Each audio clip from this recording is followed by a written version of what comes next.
The Public Policy and Public Service program launched in 2016, and we first taught Introduction to Public Policy and Public Service in the spring of 2017. When the faculty in liberal arts and in the Kalikow School created the public policy major, we decided that it was important to have an annual event, if possible, that actually really brought public policy and public service to campus in a very direct, experiential learning way. And so we established this lecture series to bring distinguished leaders to campus to share their personal journey in pursuing a career in public service and to talk about their achievements, their goals, highlights, achievements, and challenges. The purpose of this series is to encourage and motivate all Hofstra students to pursue their own passion for public service, however that may be. Students in the Kalikow School departments, which include economics, global studies, and geography. Thank you to Dr. Lippincott, whose students were here, met with our speaker yesterday. History, philosophy, political science, religion, and anthropology, sociology, criminology, and anthropology. Students in all of these departments and in our interdisciplinary major in public policy and public service, PPPS for those in the know, are so keen to participate in the public sphere, whether it's through elected office, running or working for a campaign or a public official, political appointment, or outside organizations that influence and bring pressure to bear on policymaking. These are the types of topics that the public policy program engages and that we bring our speakers to campus for. And when we are so fortunate as to have a Hofstra alum share experiences and their journey in public service, it is so meaningful and special.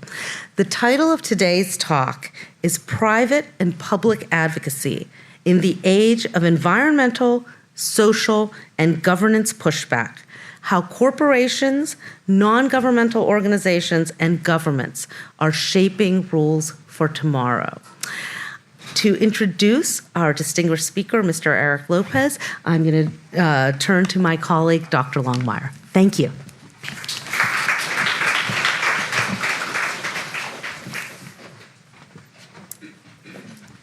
Thanks so much, Mina, Dr. Bose, for all the great work you do for this program and for your department and for Hofstra in general. This is, after 45 years at Hofstra, I've had to introduce dozens and dozens and dozens of wonderful speakers, but this is a special event. It's a full circle moment for me because I still remember our speaker, Eric Lopez, 25 years ago as an undergraduate, 18-year-old, who signed up for my study abroad program in Mexico. It was an intercession program called Beyond the Borders, A Journey to the Heart of Mexico, which indeed it was. Eric was the youngest person in this group, but he very clearly exhibited the kind of embryonic signs of leadership that distinguished him among his peers. He was, first of all, he had to do simultaneous translation for about half the group, but he was also, had the maturity, the sense of problem solving, became the core of the group as well. And he was so culturally curious. You could tell he absorbed everything. Next, he signed up for my Odyssey program, European Odyssey, a longer program where we spent 8 weeks at least on the road in Europe. Again, embodying that kind of quiet leadership that was so distinctive, so valuable, and maturity way beyond his years. So obviously he was the choice for the peer teacher for Mexico the next year, and then the peer teacher for Europe. And throughout all of these years, he and his wonderful wife, Jennifer, have served almost as informal consultants on the diverse array of study abroad programs that I've done. Eric was interested in everything. He not only, of course, was a triple major in history, philosophy, and psychology, I think it was, but he was and remains a real Renaissance person. He was interested in Buddhism when he took a class on religion. He was interested in archaeology and remains so today, as also his interest in Buddhism. He was interested in economics, in politics, in history, in psychology, that kind of holistic education. By the way, never doubt the value and the power and the meaning of a foundational liberal arts education. Here's your example right there. And so many. But after he graduated, he wanted to ground all of this learning in concrete policy, concrete issues out there in the world. So he worked for, I think, 3 years at the Neighborhood Defender Services in Harlem, learning a lot about law and policy and politics, of course, and making a real difference in the lives of people who were often struggling. That experience served him on his next step on his next odyssey, which was to apply for and receive a Fulbright scholarship in Hungary, in Budapest, Hungary, where he focused his research on the situation of Roma peoples who are highly discriminated against throughout Europe, but especially in Eastern Europe. And he wanted to focus and do his research on educational access for these people. Again, look at how valuable his prior experience had been. Next, they came back after a wonderful year, a learning year in Budapest. And Eric, along the way, picked up a master's degree in sociology right here at Hofstra, a short-lived but wonderful program that was in the sociology department, but that again deepened and broadened his skills. At that point, moved to Washington and was doing research on corporate responsibility at the Hispanic Association for Corporate Responsibility. And again, using these skills, summoning the passions and the commitments that he had felt in terms of social justice, and then also got very involved in the Fulbright Association there in Washington, D.C., had a sort of meteoric, wonderful rise to the board, and then continued as an advocate for Fulbright, spending time as the interim executive director, but also doing advocacy for Fulbright around the world, including Spain. In fact, may I share a visual aid? We are teachers here, so here is Eric with the King of Spain, no less, himself a former Fulbrighter, and talking about and advocating for international education, which has never been more urgently needed. By the way, let me also show his commitment to Hofstra. The picture across the way is Eric giving a talk last year at Hofstra podium, proudly displaying the emblem. So, has there ever been a better advocate? I don't think so. In any case, then Eric returned to the Hispanic Association. He did a stint also at NBC to try to understand the corporate piece of the policy landscape. That was also really valuable in terms of that perspective. Then went back to the Hispanic Association, but this time now as he currently is Chief of Staff and Senior Vice President for this wonderful organization.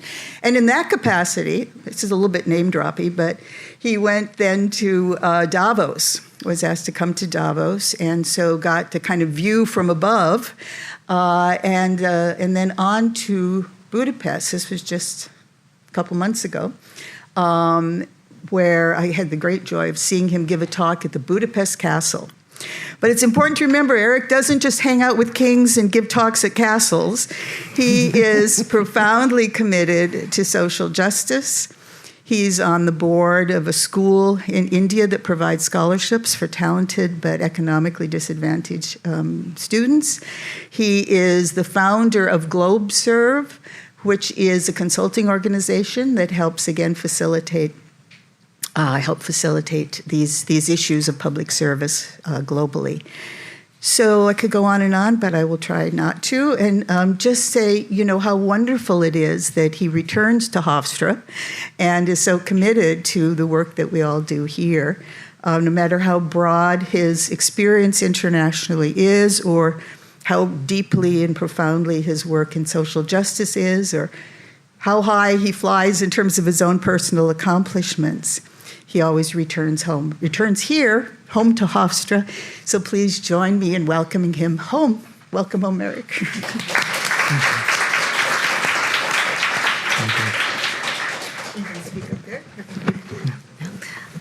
Thank you, Linda, for that wonderful introduction and the personal connections from college days to the present.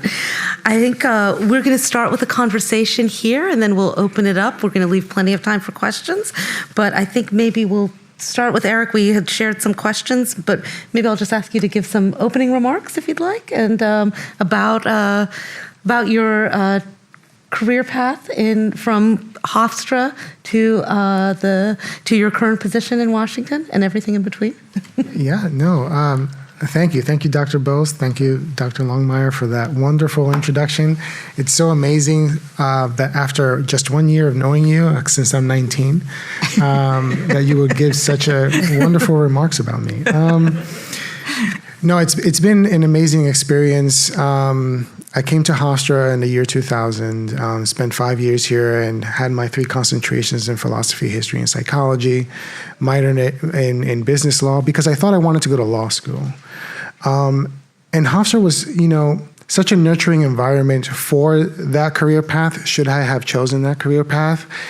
But what's wonderful about being a student here was that Hofstra was really a ground to seed different ideas and different thought patterns for me. And so as a student here, I was able to explore opportunities and ideas in different spaces. I did wind up, after graduating from Hofstra, working at the Neighborhood Defender Service, being lucky enough to get the job just a month before graduating, which can be a challenge sometimes, I know, for young students and people starting off in their careers. But I was lucky enough to do that and work 3 years there as an advocate, defending clients on cases where you didn't have to be a lawyer in. So those are mostly in the civil side of the law in New York City, around housing issues, public housing evictions, resource and benefits denials, and in some family court issues.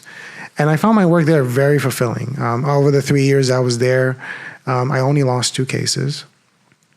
And but I felt like I was sort of like a cog in a system. I didn't really feel like I was resolving the issues. And so I was asking myself, and coming back to Hofstra, talking to people like Dr. Longmire and other advisors, what can I do? How can I think about this? Is the law the right way to go? And thanks to Dr. Longmire's encouragement, I applied for a Fulbright to help figure it out. So I happened to apply I was starting my application in 2007 for the 2008-2009 academic year. And Hungary at this time had just gone through its Brown v. Board of Education type case. Jack Greenberg, who was teaching at Columbia University, had gone to Hungary, and Jack Greenberg was one of the lawyers that, alongside Thurgood Marshall, helped to argue the case here in the 50s. And so he went to Hungary, helped the lawyers there argue their case, or at least form a strategy for their arguments, and they won the case. So segregation was outlawed in Hungary starting in 2007 for the Romani population.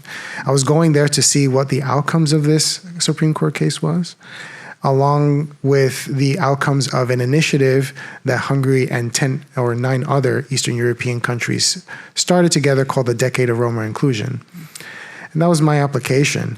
But when I went to Hungary, I found that it was too soon. It was too soon to find out what the outcomes for these issues were. And so I had to find other ways. I eventually, and I'll go into more details about this in the rest of my talk, but what I found out was that there was this community in the countryside of Hungary going through these issues day to day, been part of these struggles for a long time, and I was just documenting how their experiences were, how those experiences compared to experiences within the United States along these lines and in these issues.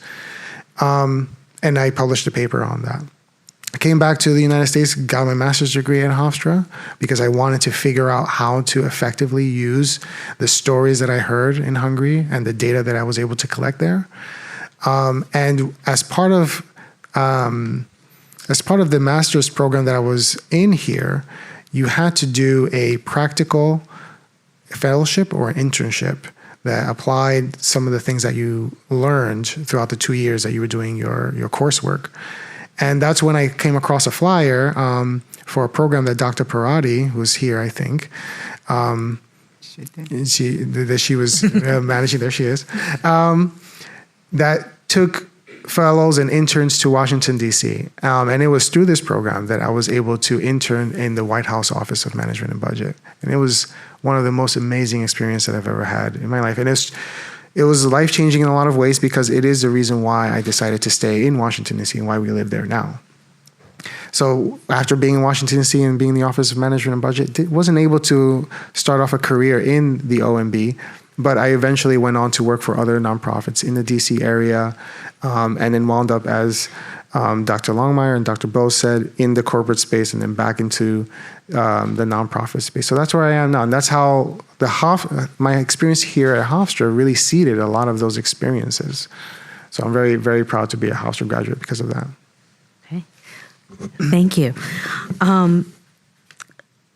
I have many questions, but I think I'll start with one of the ones we set, and then I'm going to kind of pick up on your Fulbright experience.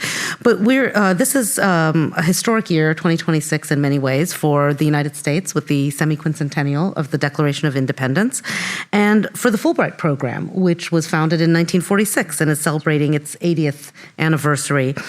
You were recently invited by the Hungarian Fulbright Commission to speak about your experiences in 2008, 2009, and as well as about celebrating cultural exchange, the Fulbright program at 80 and the United States at 250.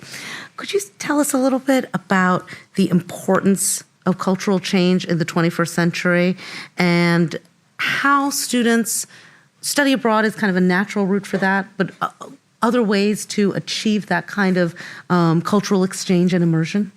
Of course. I honestly think that cultural exchange is as important today as it has ever been. And you don't need to look too far into the news or into the feeds of your different social media profiles to see why it's important. Currently, there are 46 international leaders, about 46 international leaders that are Fulbright alumni. That really gives those leaders, and this is not to speak about their cabinets or those who are doing policy work under them, that number grows significantly if you go down into those other levels. But it gives these leaders significant a strategic advantage in dealing with the United States. Whether or not they agree with our policy, they understand our country in ways that people who have not been here understand our country. And think what you may about him, but Xi Jinping, in fact, has done an exchange program to the United States himself, went into the Midwest. And when he's making decisions about the United States, I am 100% sure that he is tapping into, in some way, shape, or form, that experience in dealing with Americans and understanding American culture and how Americans think when he's thinking about what am I going to do next? How am I going to deal with the Americans? Currently, there are over 500 congressional members and senators on the Hill in Washington, D.C. Just 2 of them are Fulbright alumni. That is a significant disadvantage for us. There are other programs, and I'm sure some of them have done some of these other programs, everything from Rhodes Scholars to, the Peace Corps, and Truman.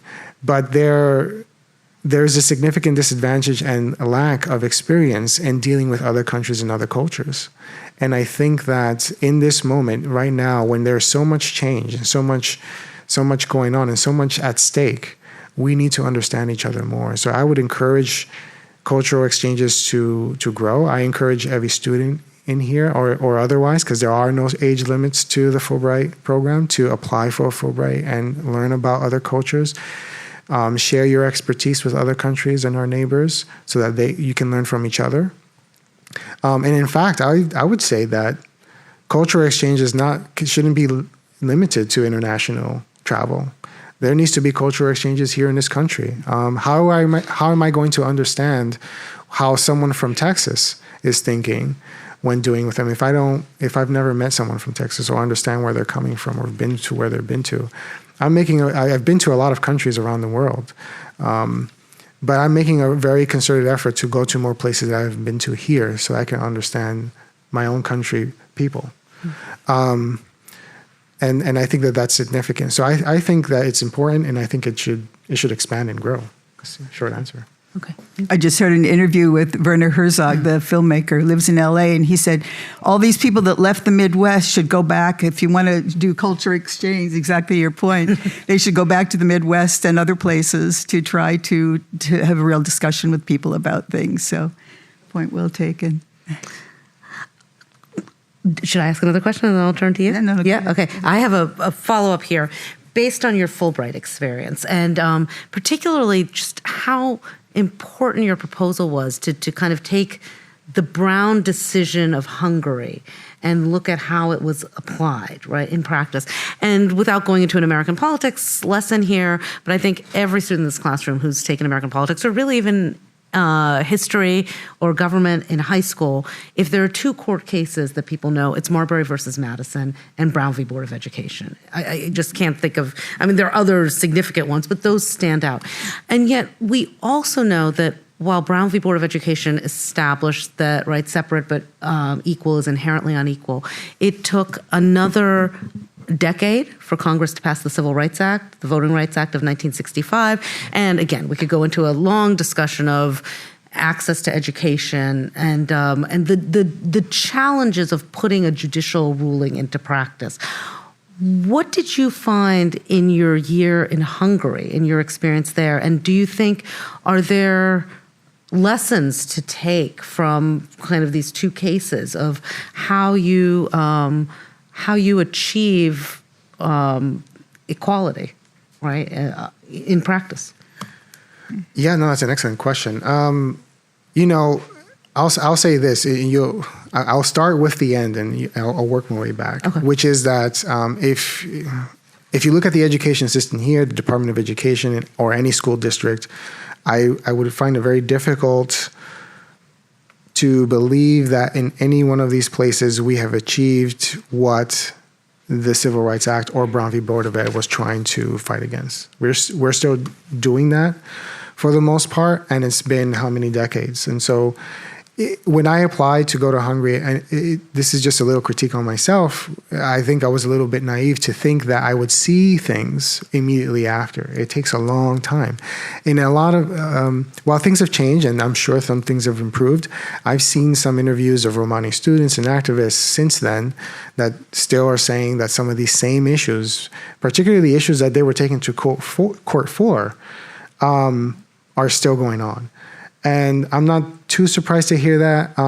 Thinking back to Brown v. Board of Ed, how long did it take for those segregated schools to actually close down? It probably took some time, quite some time, some years to do so. But I think that what the case does, in all things being equal, and if the tools of society and equality are working the way that they should, what should happen is that people have recourse and a means to appeal to the state apparatus to fight against this discrimination. And so now people have Supreme Court precedents, and now they can say, this, we've already said this is wrong, let's stop this activity, let's stop this behavior. And I'm hoping that's what's happening in Hungary. I've heard that there is some of that going back and forth. Of course, the situation in Hungary politically is different and is shifting and changing. Sometimes to support, sometimes not. And so that makes things more difficult. I think the same can go here in any number of places. But I think consistency, having that apparatus, having a civil society organization and groups that were able to fight these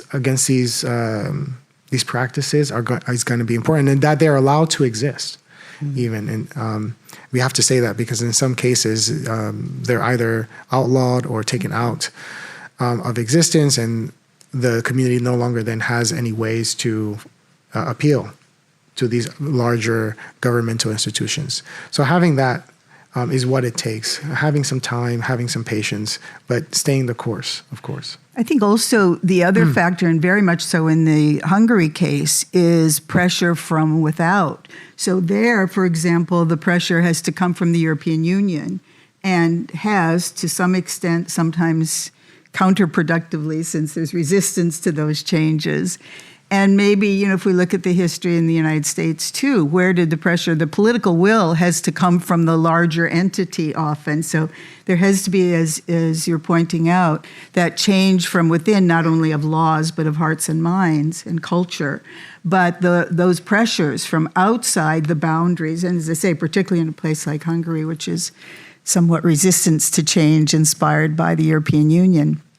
But I think it's always from within and from without. There has to be political will and all the things you mentioned, organizing, pressuring from below, from people's movements and insistence on that change, but also from political entities that have resources, that have power, and that have will to make those changes. It kind of goes back, doesn't it, to the old question about, can you legislate morality? Can you make the kind of change within a political and legal framework that, on the one hand, can be real pressure and can inspire resistance in all kinds of ways, but you also, as you're pointing out, need to change the way people think about each other, need to change the culture so that it's not one of othering, but rather one of inclusion. And that is the longer task always, isn't it?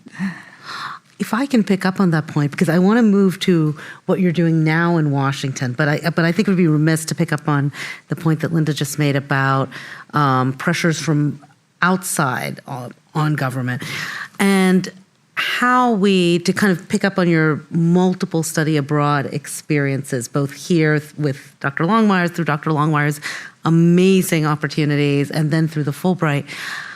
What would you say to students today who are planning either a summer, a semester, possibly a year abroad, or to travel within the United States, right? For domestic internship opportunities or semesters, right? Summers in other programs, including Washington, D.C., which is kind of a world of its own. How would you advise students to immerse themselves, understand, observe in those experiences? That's an interesting question. I'd say, it's kind of a recipe for how you experience these things when you go somewhere, when you enter into it could be a new class. I mean, it doesn't have to be traveling abroad. The recipe, I think, for what you're going to get out of it is one of like, what are how motivated are you to learn from this experience? How open are you to new experiences? What are you bringing to it? Are you open to sharing? Do you feel safe? There are so many things that go into it, but I think just being sensitive to those different factors, to those different ingredients, and understanding that, okay, I'm a little unsure if I fit into this room, if I fit into this space, but let me listen some more and I can learn from these folks, and then I can step in when I feel like there's something there that I can contribute. I think that's just as true in a new classroom as it is in a new country. And I think so. I just think that openness, that kind of receptiveness to those experiences is really key. Okay. So.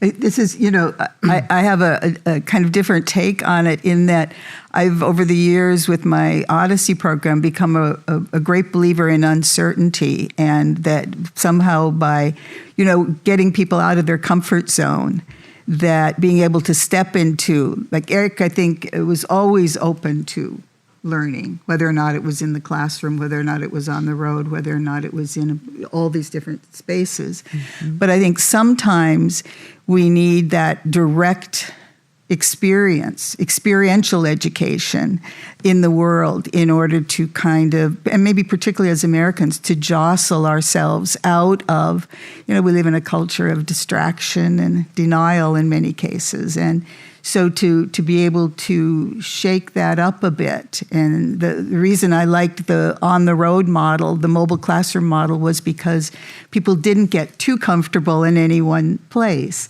So it's some kind of combination of, as Eric was saying, being open, being familiar, feeling comfortable enough to get uncomfortable or to be open, but at the same time with a supportive community. I think that's very important. But also to be able to embrace the unpredictable and the new, and rather than trying to, and again, maybe we're particularly afflicted as Americans with this, to try to reproduce the familiar, rather to say, let me be open to, and then sharing that experience, cross-referencing it, I think can be extremely valuable too. But unlike, I've seen it so vividly with, we tend to want to reproduce the familiar, but to stay open to and appreciative of, grounded in the familiar, but to be appreciative of diversity, can we say diversity these days? Right? Of differences, of, the incredible mystery, splendor, and beauty of the world, which is so diverse and magnificent, but people can't experience that often if they're kind of caught in the trance of the familiar. Yeah. I don't know. It's one approach among many. I'm so glad you brought that up, because you're reminding me that I was going to say this at the end, but I should mention, for students who think that study abroad is appealing but daunting financially, there are opportunities, and actually, Mr. Lopez will be discussing those this afternoon. Both scholarships for opportunities for doing advanced study, both in the United States and abroad, and also we'll be discussing internships this afternoon. So those are both on the Hofstra calendar. They'll be in 246 East Library Wing. I strongly encourage you to try to join for those conversations. I'd actually like to shift to what you're doing now in DC, and then we'll talk for a few more minutes, and then we will open up for for audience questions. But you recently returned to the Hispanic Association for Corporate Responsibility, HACR, I think I'm correct, right? Is the acronym. And you've returned now. You are now Senior Vice President and Chief of Staff. Could you tell us a little bit about the work that you're doing now, and particularly how that tied into the title you chose for your talk on private and public advocacy in the age of environmental, social, and governance pushback, ESG, which is very familiar, I think, to most scholars of global studies, international relations, but isn't kind of an everyday acronym. Yes. So this is actually my second stint at HACR. I first started working at the organization in 2015 after having left the OMB and worked for several other nonprofits in Washington, D.C. And I joined HACR in order to manage its Corporate Inclusion Index, which was a survey that the organization conducts with Fortune 500 companies, looking at their diversity practices particularly, but outcomes, whether they be resource or revenue outcomes coming out of their employment, philanthropy, governance, and procurement practices. And so I was running the survey for some time. I was getting companies to participate. The way that I would describe the survey itself and the interactions I had with the corporate leaders I would talk to afterwards is, this is your annual checkup, and we are talking about and thinking about what are the things that are going right, what are some of the things that you can improve, and then we'll check back in a year. And that led to a lot of improvements in corporate practices in these spaces and a lot of positive outcomes for their bottom lines in the end. But after 5 or 6 years, I had a personal goal to reach a certain point, and I had left the organization to work in the private space for some time. And it wasn't until coming back after leaving Comcast, and I was with the Fulbright Association leading that organization in the interim capacity, that I had had a conversation with the CEO, Sid Wilson, about coming back to the organization to lead in a different capacity. And this is a very interesting time to be in the leadership of an organization like this, given the current discussions and the environment around these issues. It's very interesting. It was mentioned earlier that I was at Davos earlier this year at the World Economic Forum. And this year, unlike every previous year, the topics of ESG and other similar topics were at an all-time low in terms of discussion topics. And at the same time, you talk privately with corporate leaders and individuals, and you hear them talk about how important these things are. There's a disconnect between what they're saying publicly and what they're discussing publicly and privately. I think that, and it's never been an issue, I think back from when I first started working at HACR until now, the issues aren't typically, with a few exceptions, the issues aren't typically with those leaders. The leaders usually are supportive of these issues. They understand why they work. It's at different levels of the organization, and getting those levels to understand and do the kind of the groundwork in order to make these policies permanent within their organizations and function the way that they should. That's an interesting discussion in and of itself. Right now, having discussions about these issues publicly is very hard and difficult because, for example, the administration itself has made it very clear, this current White House administration has made it very clear that they're encouraging Title VII of the Civil Rights Act, the part of the Civil Rights Act which protects you from discrimination based on identity, on several different identities. They're encouraging Title VII lawsuits against organizations that are continuing to do DEI practices. And that makes it very difficult for anyone doing work in this space to talk about it, even if they wanted to do it. So companies and other organizations are continuing to do this work on a very quiet level. There's a long list of what I call no-no words, which the New York Times printed out early in the coming back of the Trump administration, early in 2025. And so they're avoiding all those words. So if you take a look at that list of words, very few people are using those words these days if they have any dealings with the federal government, because the government sees use of any of those words as supportive of DEI practices and policies, which they do not support. And so it's just been very challenging to do this work, but that doesn't mean that the work doesn't continue on. And so what I'm doing now as a leader in the organization is to help companies think about ways to do this work in a way that is going to fulfill their objectives without needlessly crossing the line or into the crosshairs of actors that would want to sue them for these practices. So it's a strategic role. It's one that I partner with a lot of the thought leaders and executives on thinking about how to do this and preparing for a future where we might not have to be doing this anymore. So that's what I do. It's a long-term project, right? Yes. If I could pick up on, so what you were just saying, that HACR currently is working with corporations, right? And HACR, of course, is a nonprofit organization putting pressure in the public sphere, right? In the private and public sphere to achieve public goods. How does HACR bridge the corporate engagement with policy initiatives? I understand that both don't necessarily happen at the same time, but does HACR also have public policy goals as an organization for government, and actually not just national, but state, local as well? The organization itself does not have public policy goals, but we understand that our influence is over people who will have tremendous impact on public policy. I think it's no longer any secret. I think at some point it may have, people may not have been as aware about it, but I don't think it's any longer a secret that corporations have a huge impact and influence over public policy. And so having the ear or being in the rooms with corporate leaders who are going to be influencing these policies and saying, here's what you should here's what you should know, and here's why these certain policies are going to be helpful, not just for you, but society, is part of our mandate, right? It's part of what we do. So we're not directly influencing policy, but we're indirectly doing it by influencing the leaders are going to be appealing to policymakers. And it's very interesting. Last week, I was at a corporate directors forum in San Diego, and there was a corporate director from Japan who talked about the Japanese concept of sanpo yoshi.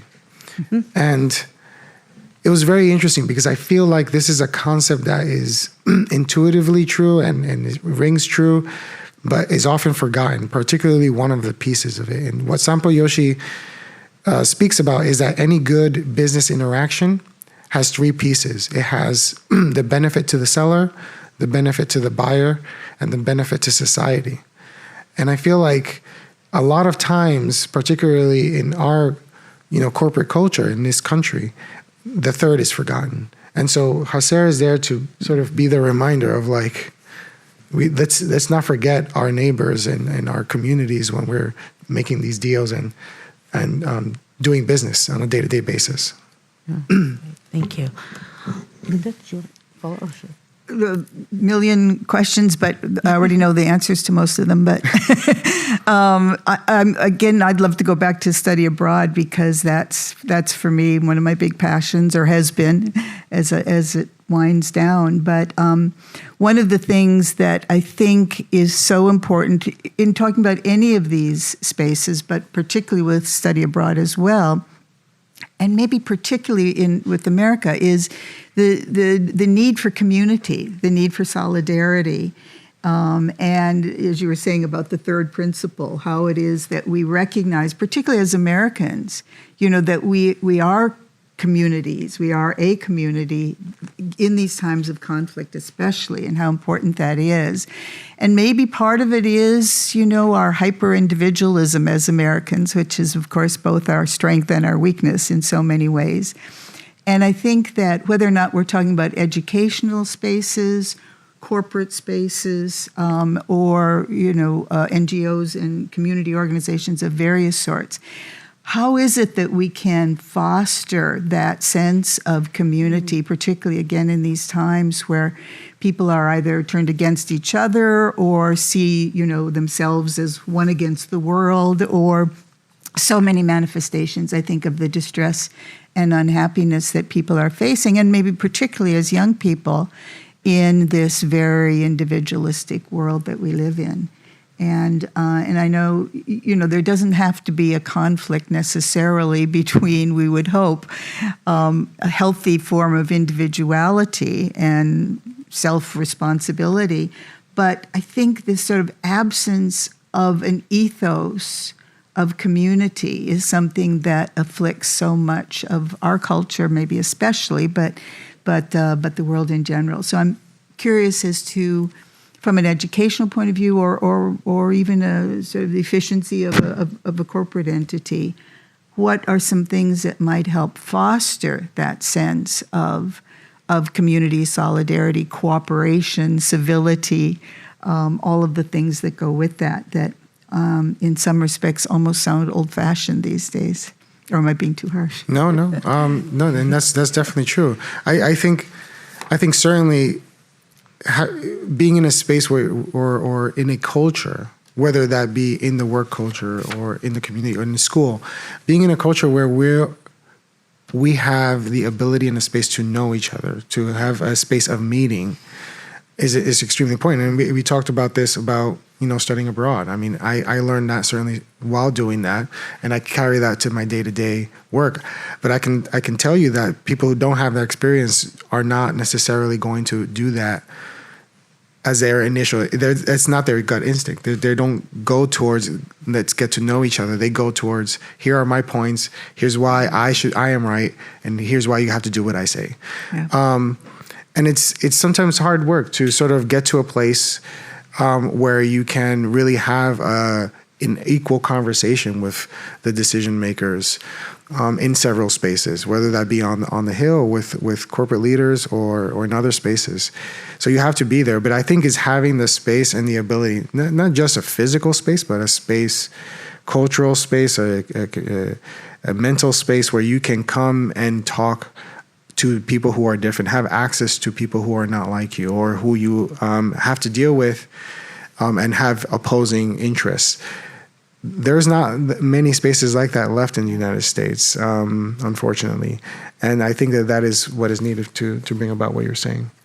I can just put in a plug for tomorrow is Global Justice Day. And one of the, I think, really interesting new formats is going to be, we're having a speaker we've had before, Peter Beinart. But the format is completely different because we're having a student who has very strong views about what's happened in Palestine, but who will also be on the stage with his friend who is a young Republican. And we're hoping that, and they're friends, by the way, some miracle of friendship has occurred. And but again, as you're saying, so often those conflicts, be they ideological or otherwise, don't facilitate, don't encourage, don't even allow for that kind of genuine, respectful exchange. So we're hoping that happens if you're free tomorrow at 9:40 in this space. We hope you'll come to that. Yeah, if I may, I mean, let's not call it a miracle. I think it's natural. It is. It's a natural friendship. I have friends who are of different political leanings than I am. And we have discussions. I don't agree with how they vote or what they believe is true, but I understand the things that they believe in ways that I would not if I didn't know them or had these discussions with them, and I appreciate that. So I think that that's very natural, and I think we have to normalize those kinds of relationships. Well, I think we're opening the door to a lot of questions. I'm going to ask two last questions, if I might, and then we'll kind of broaden the discussion. The first question I have is, we didn't really define ESG, environmental, social, and governance goals. Of course, these date back to the UN Millennium Goals. But I wonder, Eric, because they've been kind of such a part of the work you've done as a student, as a Fulbright scholar, and then in your professional work, why these principles are important for companies and how they can advance goals and influence the public sector as well, as you had referenced earlier. Yeah, and I think it's primarily because as much as some of them might think this, they're not silos. They don't exist in a vacuum. Yeah. The footprint and the impact that a company has, particularly, let's say, in a headquarters location or city, is tremendous.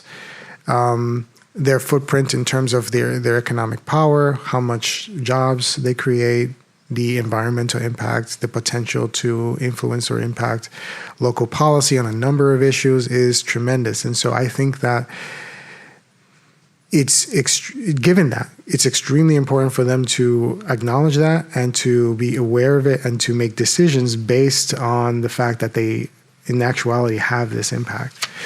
And I think that's why it's important. I think that if a company, I think this is where a lot of these policies have originated or have come from, if a company just is allowed to come in and extract all the resources of a place and just move somewhere else, that's not really helping anyone, including the company.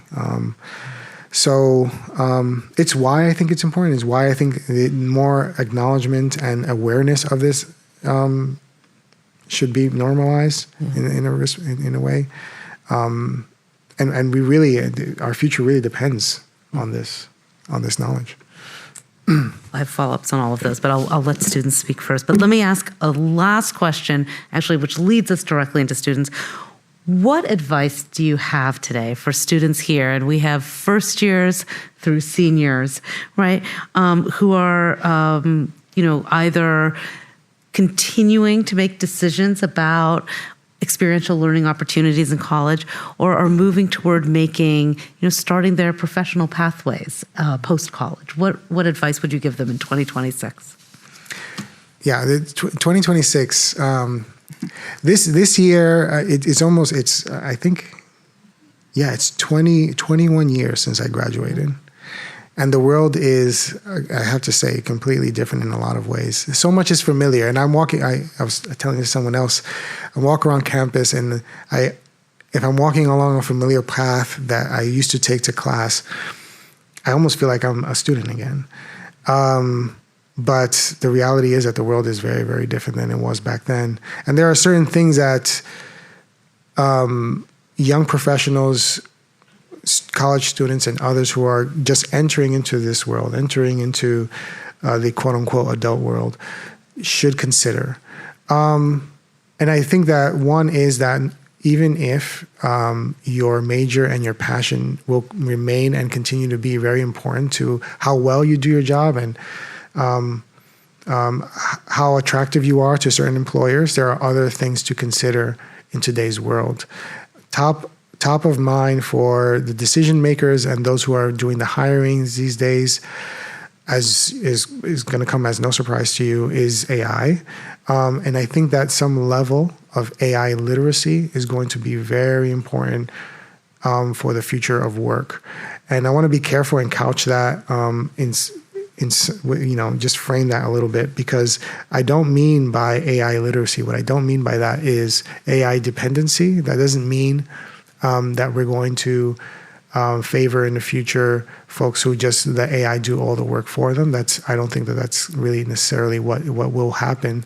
But you're going to have to understand what AI does, how it can be helpful in certain situations, and learn what it will take to get a final product when using AI as a partner in that process. That's it. And I think if you know that, you don't even have to be the one to write the prompts, although that's going to be helpful. If you know that, then you can manage teams who work with AI. You can do all kinds of things. So I think the future of work will require some level of knowledge in that space. The other thing, and I think even more important than the other two, will be people-to-people skills. No matter what AI does and what it takes over, you're going to need people who work with each other to understand what to do with that output. You're going to need people who learn or know how to work with people who don't necessarily have their same backgrounds or are from different companies or may have different legal objectives in a negotiation. There are going to be all kinds of spaces and areas where you're going to need to be a very good communicator and a very good people-to-people person. Those are going to be the key drivers of tomorrow's workforce. And while, a lot of organizations, company, and our entire economy is figuring out what that might look like, what entry-level work and other levels of work will look like, these things will be important. These three things. So that would be my advice, to focus on those three things. Be brave. Always. Every generation needs to be brave. Great. Thank you, Eric. Thank you, Linda. We're going to open this up now for questions. We are going to ask you to come to the microphones because we are recording this. And if you could just, we'd like to give priority to students. And I know we have several classes here. So if anyone would like to come up and begin.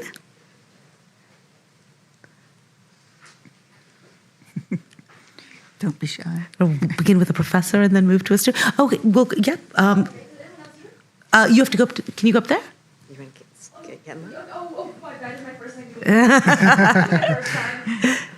Rosanna, may we let the student ask? Yes. Yeah, thank you. First, but thank you so much. Yeah. All right. Can you tell me in very specific ways, how are the current, you said 500 congressional members, including the senators, don't have that whole going abroad experience, and therefore they are not as well equipped to deal with international relations. Can you tell me in what specific ways they are very disadvantaged and how very specific ways, like examples, historical examples, etc.? Yeah, just to be clear, so out of the over 500 congressional members and senators, only 2 have Fulbright experience. So they may have experience in other programs. So I don't necessarily know that they don't have any international experience. And there's a lot of programs out there that actually focus on getting congressional members out to their countries. These are very short programs.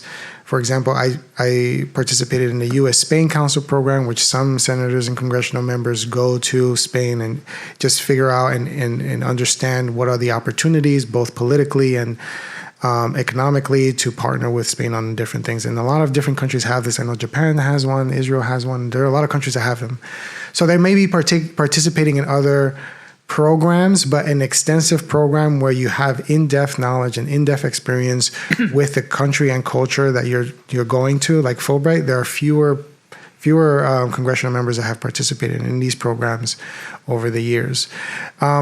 The ways that in which that they could be disadvantaged from doing this is if you don't really understand how a country or its people do business or do negotiations, and you're having to do those negotiations with these countries, you might not get as much as you could have out of those negotiations. Of course, senators and congressional members are not the only ones doing those negotiations. They have a lot of staffers that do them.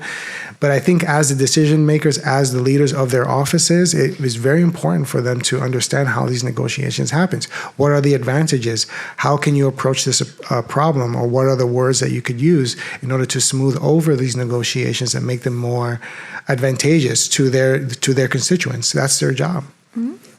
We've had presidents who don't have passports, right? Right. And we've had all kinds of people with enormous power in the United States who just have no international literacy or knowledge, may not even know where some of these countries are. I mean, that is a huge disadvantage, not only in negotiations, but just simply in knowing the world, being able to communicate with the world. And so I think the question really becomes, how can we encourage that or require it or demand it of our leaders, particularly in these times when the consequences of not knowing in these ways are so enormous. Really surprising here about a passport thing. If there's a future president here, let's hope that their ears are all open to this. Yes. They better be. Thank you. Dr. Parati, thank you for waiting.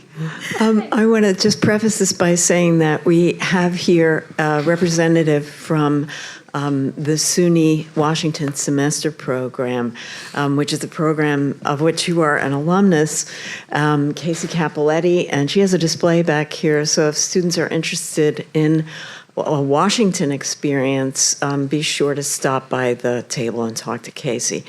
And that's a preface to my question, which is, you decided to go to D.C., and I don't know that you really had any great desire to be in D.C., but it was sort of something you were willing to try. But you decided to stay there. What is the attraction of D.C., and also, what was it like trying to make an adjustment coming from big New York to very official D.C.? Oh, that's Big question. interesting. That's Jennifer. a big question. Well, yes, I did eventually move with my wife, Jennifer, down to D.C. But at first, I went for this program. And it was a very interesting evolution of events. So first, I think a big driver was where I wound up. So I wound up in the White House Office of Management and Budget. And again, I think I mentioned this earlier. If you ever watched the West Wing, it was like that every day. It's a lot of nerdy people who are very passionate about the work that they do, talking about very interesting things. I mentioned this in several other classes, but I was part of conversations and making decisions that impacted millions of people across the country as an intern on things like whether or not pizza was a vegetable. Turns out it's not. In case you're Asking questions like, what is a catfish? There's very contentious discussions about this. Our tax dollar. Well, it's important, right? I mean, the catfish question, for example, is, what species of fish could be considered a catfish? There are fisheries in the south of this country who consider very specific species of catfish as a catfish to be sold as catfish across the country, particularly in the south where it's very popular, whereas a species from Vietnam could not be considered a catfish because then that would create competitions with those fisheries in the south. So it's very important to distinguish, because if they were both called catfish, then the importers could import all this other fish into the country. So it's very, very interesting work. I also worked on and made decisions on how to humanely transport horses for slaughter. Is this something that I didn't think I would ever think about, but I had to think about at the time? Importing avocados from Mexico, importing puppies from Mexico. It was all these problems and questions. Doing that policy work in this particular office, working with these very specific people. And I don't know if anyone here knows Cass Sunstein. I was in his office under his branch, just listening to him talk. He's a super smart guy and very interesting background. Just being in that environment really encouraged me to stay in DC. And DC, for me, of course, I was born and raised in New York City. I lived here all my life. I never thought I would ever leave New York. But when I got to DC, had this working experience and being in this environment, and then experiencing DC, which is like New York in a lot of ways. It has a lot of amenities. It has a lot of culture, but is a city that I think inarguably is slower than New York. I notice people who were from the South or from the DC area would walk with me and they're like, "Why are you walking so fast?" I'm like, "This is just how I walk." But I noticed how fast paced New York is. And I did appreciate it. It was a specific point in my life where I was ready for a slowdown. And so that the experience of work, the opportunities to work for different organizations and all of these different spaces that I wound up working in, those were the real reasons why I wound up staying in Washington, D.C.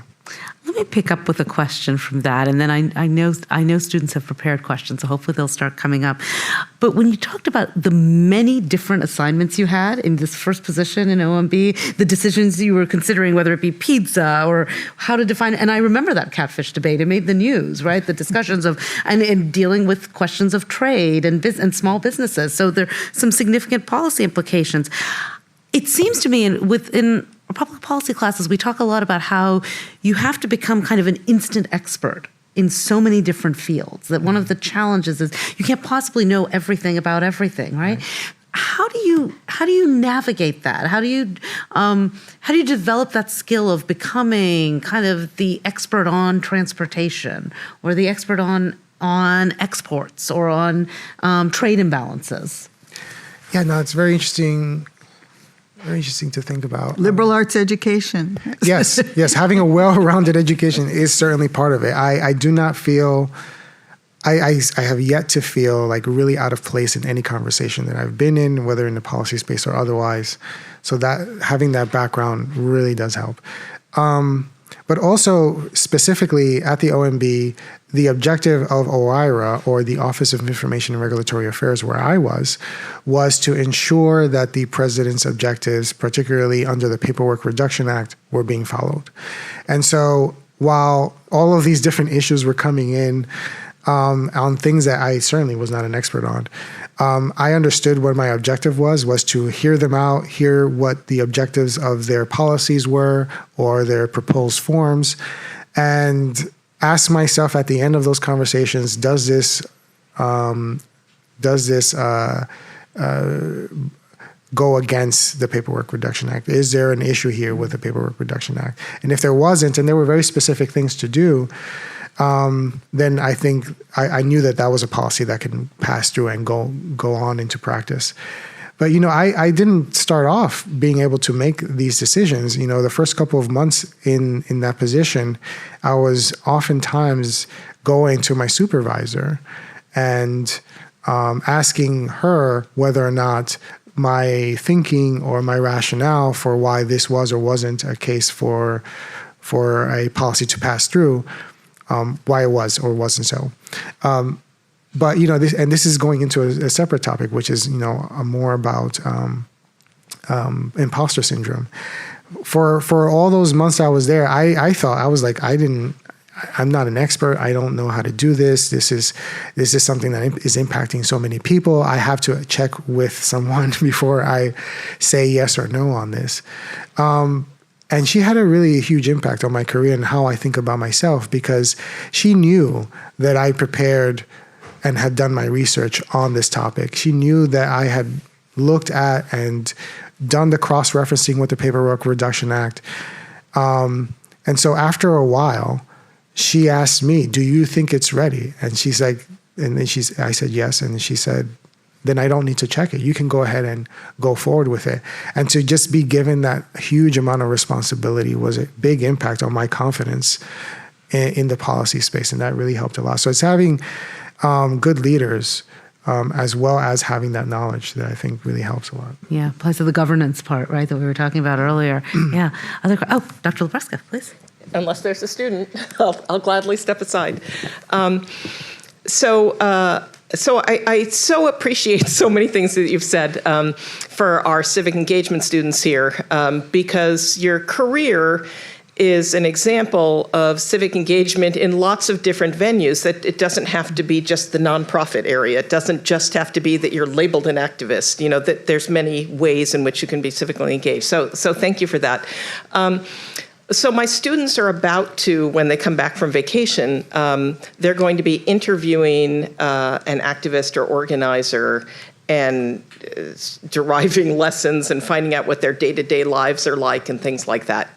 So I wonder if you could do two things, unless there's a big line behind me, in which case just choose one of them, which is talk about what a day-to-day life looks like. Like, what do you do each day? And then the second part was when things don't work out, how do you go on? What kind of failures have occurred, but then you go on. So how do you do that? And parenthetically, I say aloud to Dr. Longmire, since this has been brought up about study abroad, you might at some point want to give your plug for your program coming up. Great. We'll do that after. Let's do 3 student questions coming up. We'll get there. Thank you, Dr. Lebreska. Go ahead, please. Thank you for that question. It's a very good question. For the first one, I think that'll be quicker. Day to day, working for a nonprofit, what you think about is, how does this serve the mission? There are objectives that you have to do. There are things that you have to do in alignment with that. But you're oftentimes thinking about, how is this helping the mission? How am I, helping my colleagues? And now that I have a team that reports to me, how am I helping my team be successful? I often don't think about myself. I think about, how can I help them? How can I give them the resources they need? How can I give them the guidance they need? What can we do to help the rest of the team be as successful as they can be? So that's what drives me every day. But previous to that, when I was working in the research institute, I was thinking about, well, how can I talk to more people? How can I engage more people? And it's more about the mission. Engage more people so that they can understand our mission and can come along with us to do this work.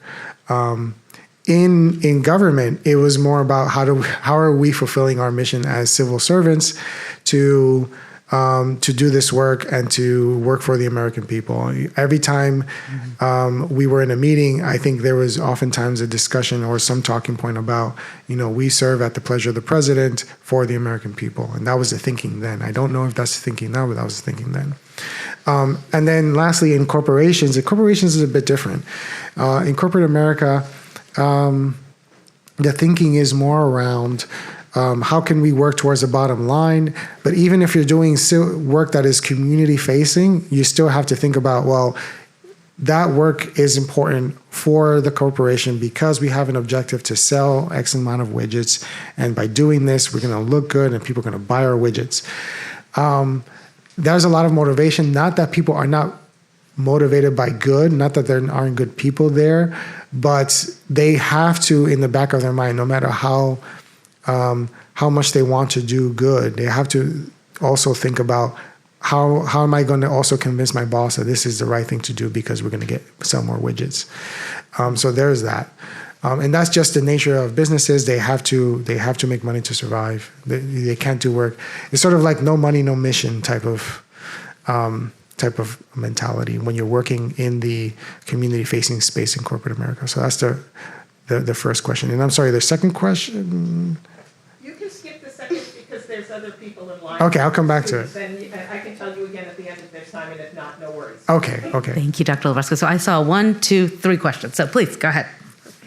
First of all, thank you guys all so much for coming out and speaking with us. We really appreciate it. My question is a little bit broad, but it's just something that I'm curious about and kind of has been alluded to a little bit. But you mentioned that one of your undergrad concentrations was philosophy, and I was just wondering how you kind of see yourself using philosophy, like a little bit more specifically like ethics in your work, whether that's how you specifically use it or just how you see it used in your field of study of public policy. Yeah, no, thank you for that. How do I use philosophy? See, now you're getting me into my philosophy mode. Now I'm asking this question. But it is that. Could be a long First questions. Yeah, it is essentially that. It is.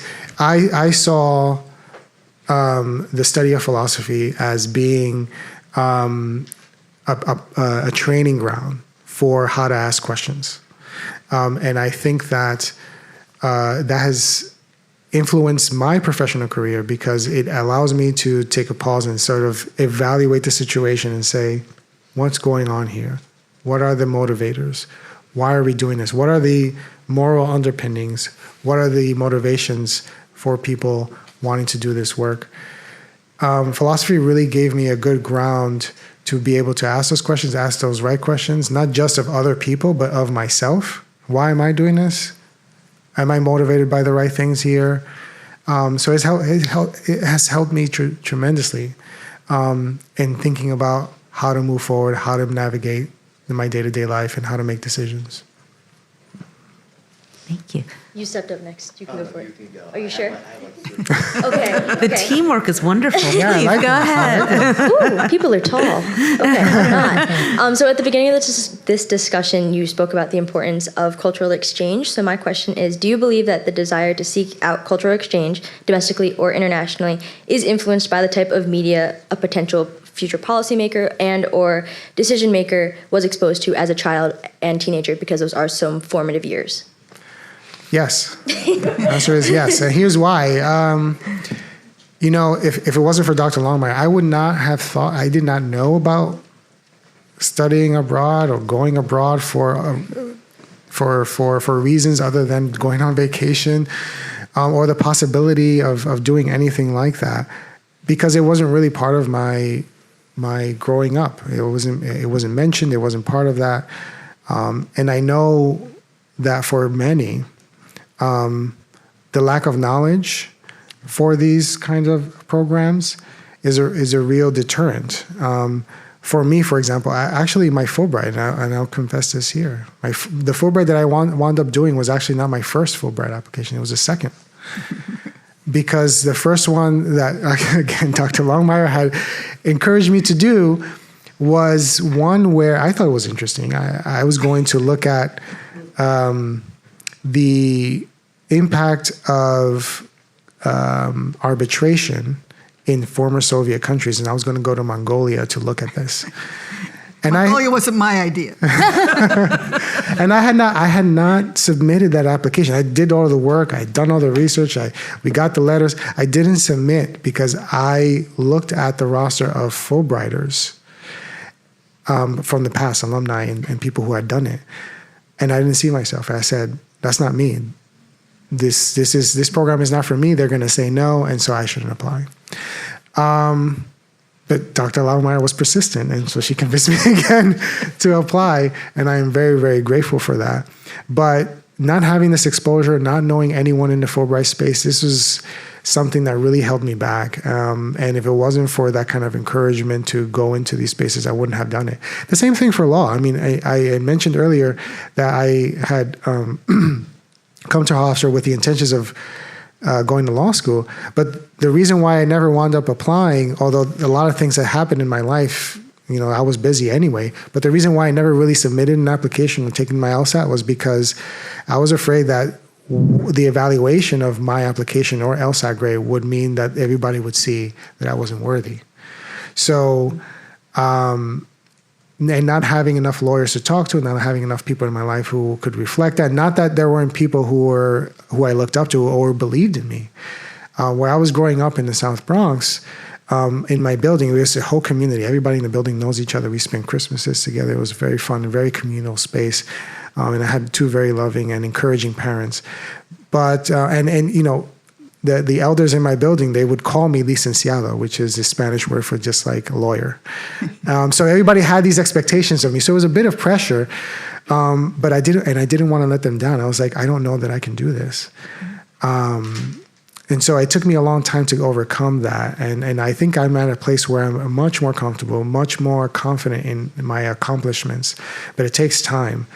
And I think that with studying abroad, along with other things, you really have to see that. And there really is something to, you seeing yourself in something in order to be able to have the confidence to do it. And I truly believe that.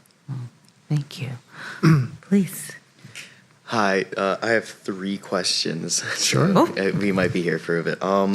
So We have 9 minutes, so we're gonna go ahead. So, Why don't you give them all and we'll see what he can do. So, what initially drew you to the field of corporate responsibility and advocacy, if you don't mind? Could you just give us the 3 questions? And then Oh, we can- in order? Yeah. Okay, so that one. What drew you to What corp- role do organizations like HRC play in influencing corporate decision making? And then the last one is, as ESG initiatives have begun facing criticism, how can companies continue promoting environmental and social responsibility without deepening political issues? 3 excellent questions. Yeah. Way to go. Please. All right, let's see. I think I can try to combine my answers for those. What drew me there, I actually wasn't, like so many things in my life, I wasn't seeking it out. But given the training that I received here at Hofstra in my master's degree program, I had certain skills that the organization was looking for. I had knowledge and training in statistics and writing social science reports. And my boss at the time and my colleague now, Dr. Lisette Garcia, she's a sociologist. And so she immediately thought, oh, I can work with Eric. He has the training and we can get this this research going. So how do we do that? How do we convince companies? It's an education process. Again, I explained it earlier that the work that I was doing while at the Research Institute was really acting as like a nurse practitioner of sorts for companies, having them have their annual evaluations and their checkups. I used to talk to them about it like this. I always be like, oh, here's your annual checkup. Let's see what's going on. How are you doing? What are you doing right? What are you doing wrong?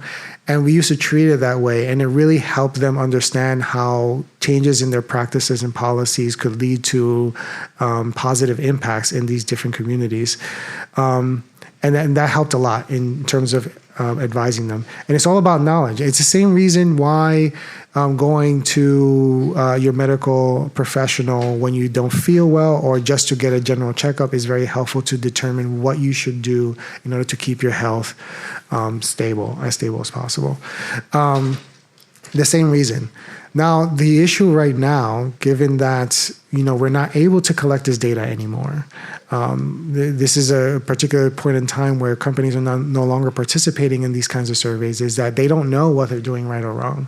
They have assumptions about it. They have a lot of experts internally about this kind of work, but having an assumption or having an instinct about what is working is very different from knowing. And so I'm afraid that there might be some retrograde or some regression in some of these practices and policies, given that they're not able to see how effective their practices are being or compare that to an average or to their peers. So that's unfortunately the struggle that we're having to deal with right now. What I can say is that there is still desire to work with organizations like ours, is figuring out a way in this new environment, given the things that are happening, to do so in ways that are safe for all the stakeholders involved. Okay. Thank you. Sure, you're welcome. I'm wondering if we should actually pick up on the question about how philosophy has contributed to your career, with also bringing in history and psychology, and why you picked those 3 fields, how you've bridged the study with the practice through those disciplines. Yeah, it's thanks to exposure. I took a class with Dr. Longmire on the philosophy of wisdom, which really helped me think about a lot of things in my life. I forgot about that class. That class was very impactful. Yeah. Very impactful. That was thanks, by the way, to New College, where we did interdisciplinary work. all Yes, the yes, time. that was there. I think it was before a European Odyssey, so it was like one of those was, half yeah. semester classes. That was hugely impactful in the way I think. And it was a time in my life where I just had more time to think about things. And so I was extremely thoughtful. I was already introverted in a lot of ways. And so I was really, figuring out ways, thinking about how to make sense of the world and my place in it. And so these classes, this exposure really helped me do that. So philosophy I still to this day think about the world whenever I have time to think about the world in a lot of ways about myself and what I'm doing, what I'm thinking, my motivations from a philosophical perspective. And that's thanks to the foundations of the classes I've taken here with Dr. Longmire, with Dr. Amy Baer, who I talked to her class yesterday, taught philosophy and the law. And I remember being in that class and having a philosophical crisis one day and going to her. I had just read Hobbes, and I said, "Can we trust humans to be good on their own?" And she said, "What do you think?" No. she turned Look around, right? Right. I was dealing with it. I was like, I thought the answer was no, and I was having this crisis, and she turned the question back on me. She said, "What do you think?" And I left the conversation. I was like, I wanted an answer. I was like, what? But it was very helpful to let me sit with that for some more time, because ultimately how I deal with the world this day is that we make a choice every day to be good. So being good by nature or bad, I don't believe necessarily in that. I believe that every day in every situation we can make a choice, and I think that gives me hope that tomorrow can be different. And so that philosophical foundation governs a lot of my life. History, it's similarly, and the reason why, and I think I mentioned this earlier, the reason why I chose those three majors is because they're similar enough in that if I could choose the right classes, I could be studying for all three topics just by going to each class. So history in a similar way helped me think about and understand the underpinnings and the origins for our motivations as humans in our society. And so I focused a lot on that and thinking about and looking at courses that would help explain why we are and how we got to where we are today. And psychology is more along the lines of the same thing. It's understanding how we think, what motivates us as people, as individuals. So to understand myself and understand my peers, how can we manage the world together in a way that's more peaceful, more egalitarian? Okay. It's interesting because I always tell people that if they learn nothing else in college, the importance of critical thinking Yes. is at the heart of all of those issues. The ability to step outside of the familiar or the automatic and to think deeply, but also about these questions. And I loved what you just said about, we can choose to see the world as not necessarily benevolent, because none of it's automatic, but it is about what we choose, each of us, to do with our lives and in each moment. And I think that empowerment is something that you definitely embody. Well, on that note, I think that actually bridges so nicely how we study politics, ideas and policymaking with practice.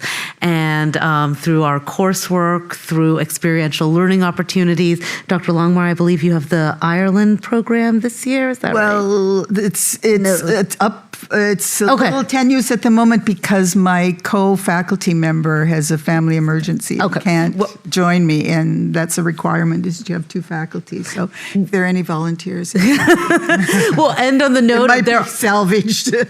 on pursuing more experiential learning opportunities and bridging study with practice. Please join me in thanking Mr. Lopez, who illustrates that so beautifully.